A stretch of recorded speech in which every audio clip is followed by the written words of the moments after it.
আসসালামু আলাইকুম। আমি আজকে কন্ট্রাস্ট মিডিয়ার একটা গুরুত্বপূর্ণ বিষয় শেয়ার করতে চাই।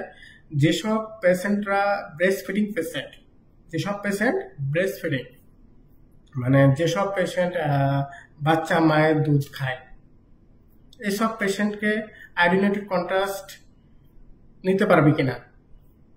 আয়োডিনেটেড কন্ট্রাস্ট নিতে পারবে, মানে সিটি এক্স রে কন্ট্রাস্ট সে পেশেন্টকে ইন্ট্রোডিউস করা যাবে। কিন্তু এমআরআই এর ক্ষেত্রে কি হবে? এমআরআই কন্ট্রাস্টের ক্ষেত্রে কি হবে? গ্যাডোলিনিয়াম কন্ট্রাস্টের ক্ষেত্রে কি হবে? এমআরআই কন্ট্রাস্ট আপনি ইউজ করতে পারবেন, ব্যবহার করতে পারবেন, ইন্ট্রোডিউস করতে পারবেন, কিন্তু আপনাকে 24 ঘন্টা পর্যন্ত ব্রেস্ট ফিডিং থেকে আপনাকে বিরত থাকতে হবে। ব্রেস্ট ফিডিং থেকে আপনাকে বিরত থাকতে হবে 24 ঘন্টা পর্যন্ত। আপনি 24 ঘন্টার মধ্যে আপনি ব্রেস্ট ফিডিং করতে পারবেন না।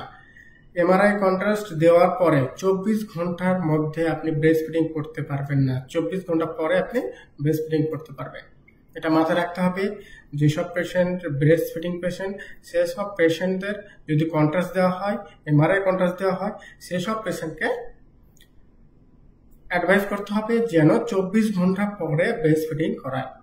24 ঘন্টার মধ্যে ব্রেস্ট ফিডিং করতে পারবেন না, না করাই ভালো। এটা করা উচিত হবে না। Thank you very much. আসসালামু আলাইকুম।